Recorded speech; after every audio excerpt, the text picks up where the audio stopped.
Hey guys, what's up? Welcome back. So today's agenda will be learning tools and performing a crawl using it. I hope you have gone through my previous video cause I use a lot of terms from there too. So if you haven't seen it, the link is in the description and you can go see the video first. It's only 10 minutes.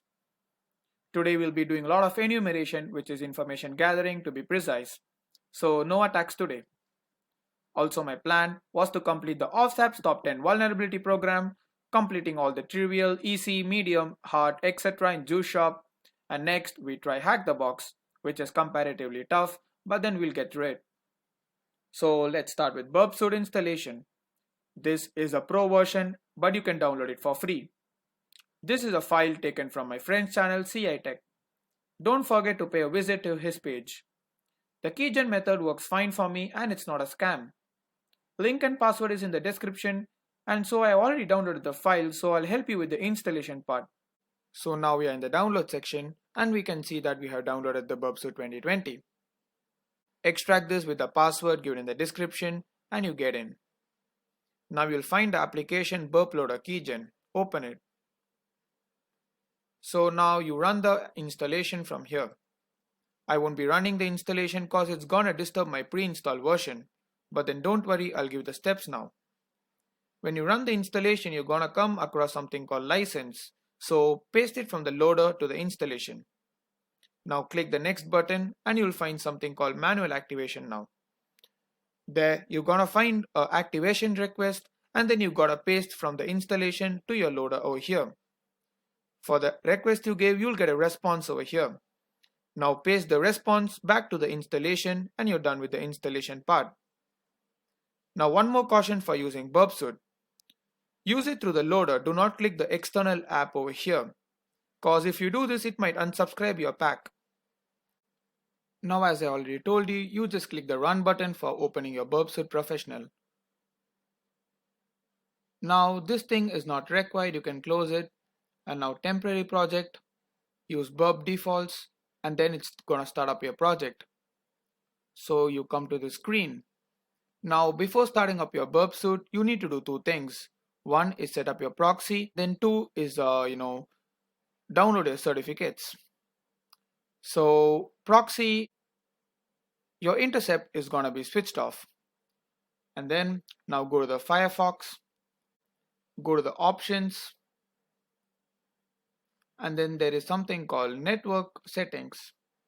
You need to go to the network settings and then switch on the manual proxy configuration. Now you're gonna copy all the things which I've done here. That is HTTP proxy is going to be 127.0.0.1 and then your port is going to be 8080. Copy this for everything else too. And then this no proxy thing is only for Kali Linux users. I'm using BurpSuite in Windows, so I won't be needing this. If you are a Kali Linux user, you need to copy this too so that it doesn't intercept your local host too. Localhost, 127.0.0.1. Before going to this, I want to tell you that this is an old-fashioned method. You can also use a new, Foxy proxy extension. So for using that, you can use system, proxy settings. Go to Google and type Foxy proxy. So you can download the Foxy proxy standard. Now as I already added to the extension, it's going to come up here. Now options, and you can see the add button. Click the add button and then you'll come to a screen like this. As I already did it, you can just copy mine. Proxy type is HTTP. Proxy IP address is 127.0.0.1 and your port is 8080. You can save this and you can switch it on. Now downloading your certificates. You need to go to your BurpSuite for that. Under your proxy tab, you can see the options. Over here, you see your import export CA certificate. Now click the first option and now select a file. So I have already something called burp1der also. So let's put it as burp2der. So and then next. So the certificate was successfully exported and now we can go to our Firefox, privacy and security, view certificates. And then there's something called authorities. So you can import and you can go to your documents, certificates, and then now you can see, you can open it. So already I have opened it, so I'm not opening it again. So you can open it and you're done with your burp suite. So now we cancel this and then we go okay and make sure your Foxy proxy is on. And then you go back to burp suite, your options, and make sure this is running here. And that's all. You can go to intercept, then just reload the page, and there you go. You can see something is getting intercepted by the burp suite. So now you're ready to go, and then you can start your information gathering. We are going to find information in Foxy card. So we come back to this and we see what's our topic today. It's Foxy card. We are going to enumerate this, only find information. We are not going to attack this because there are a lot of out of scopes in it. Please do not attack any website without knowing it. You need to read all this before going through an attack. So today we'll be doing only information gathering and we'll not be doing anything much. And then okay, so you can see your targets.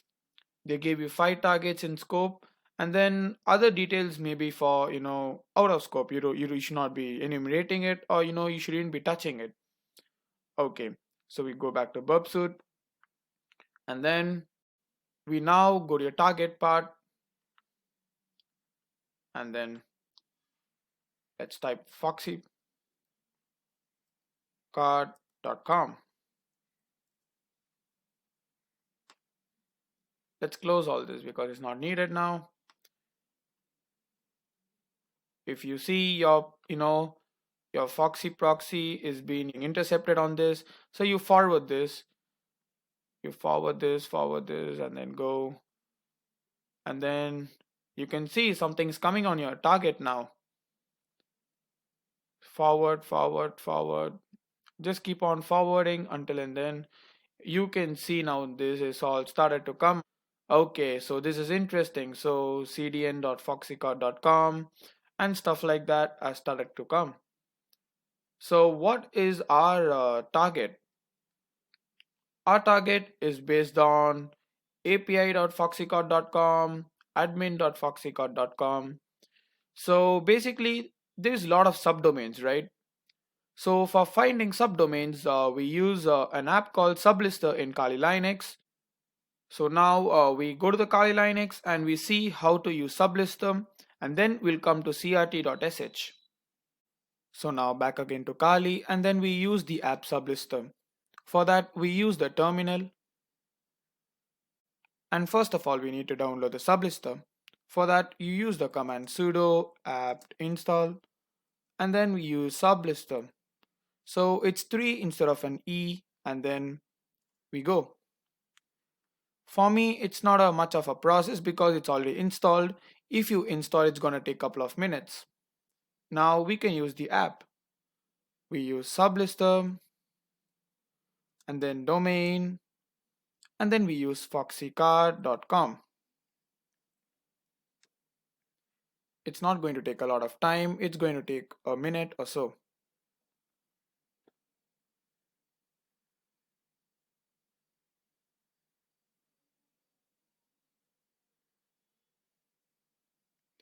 Probably 20 seconds.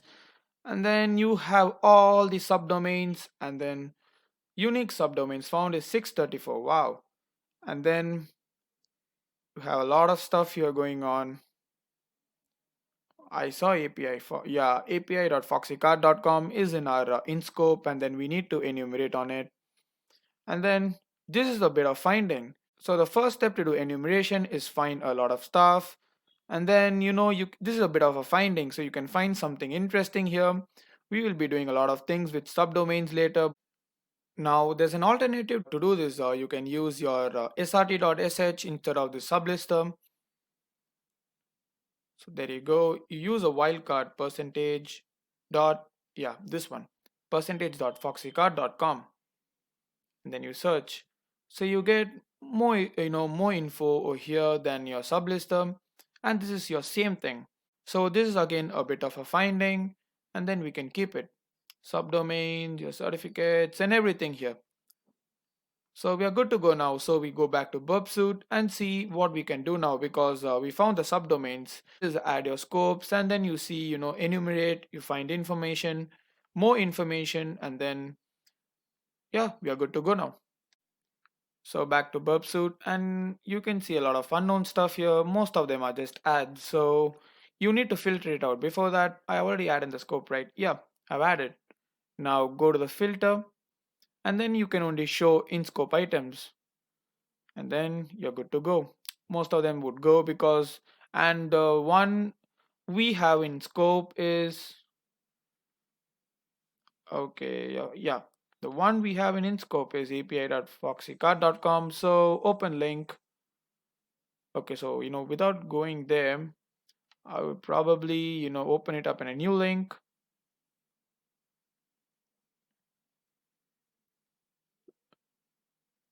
Then I do this, and then I just just do all of them,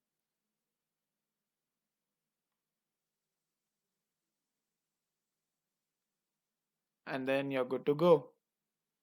When you intercept now, I know your target has been picked up over here.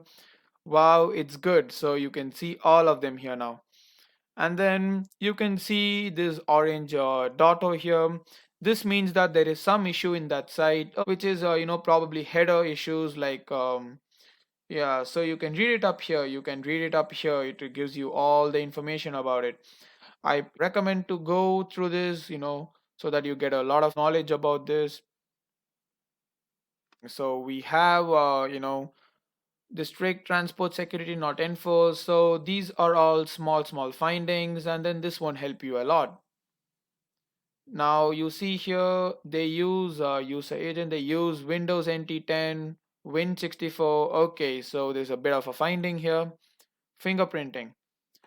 Then, as I already told you, I recommend doing this. Learning about them. Just go give a read, and then you're good to go through all of them. What are the errors in everything popping out here, all this unencrypted communication. This is a bit of low finding, but then this would be helpful in future.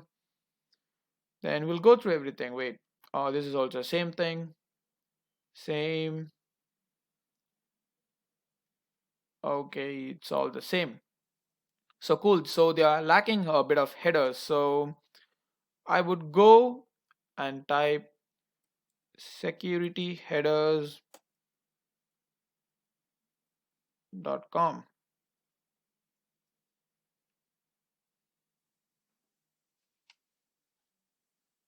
So I would put the same thing here, dot foxycard.com.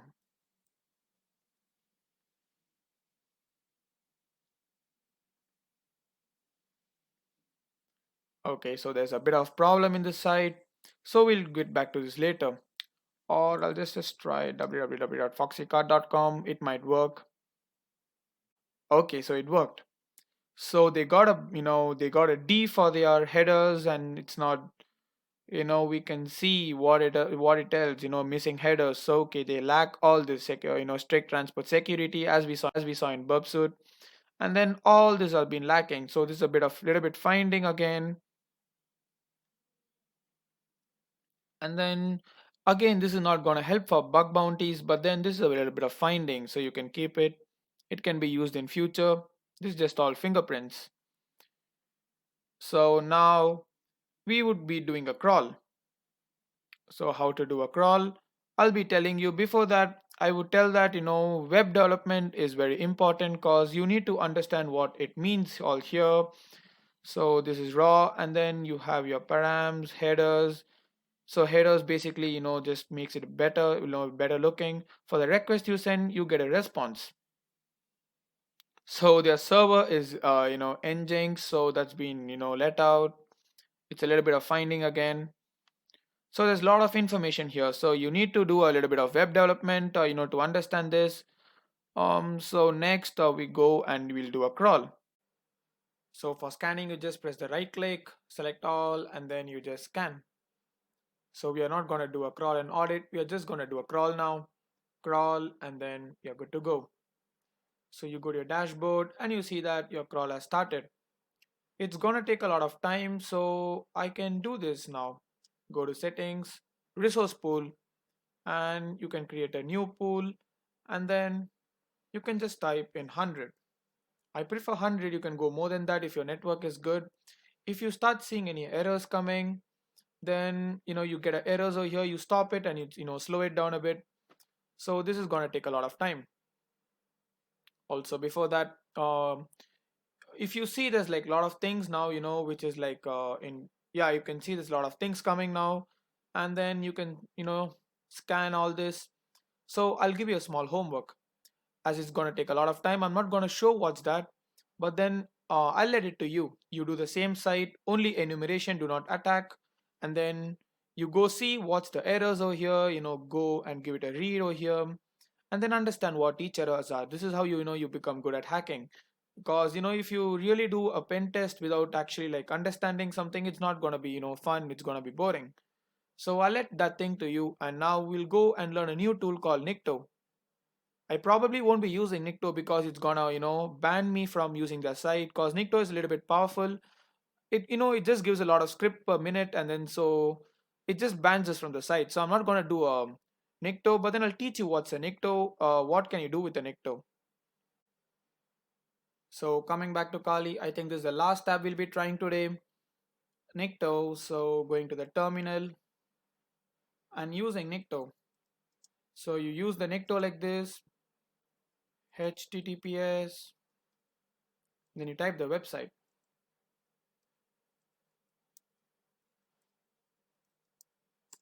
And then there you go. You'll get a lot of data about this, the target IP, target hostname, target port. So you make sure that you're attacking the right person. And then your server is Nginx. I told you this is a small bit of finding. You can use this in your fingerprinting. And then there's a lot to come now. So it's probably gonna ban me, because it is not that Nikto is a powerful tool. It's just that it sends a lot of script per minute. So it's gonna receive a lot of data, and then it's gonna jam the site. So it's gonna ban you, obviously, because you're gonna send a lot of script. And then so we'll be doing this a bit later, so you can try it in your home. So do it the Nikto.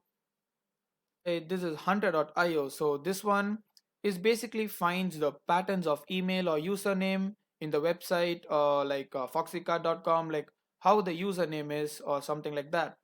So with that, you can check over here. Then this is dehashed. This is basically vleak info's alternative. Vleak info has been taken down. You can find a lot of things: email, username, IP address. So this is all paid, but then it's worth in bug bounties. So you can use them in bug bounties to find credentials and stuff like that. So that's it for today. So if you like this video and got some useful info, click the thumbs up button. Do comment your queries, and then don't forget to subscribe to my page. And thank you. See you in the next video.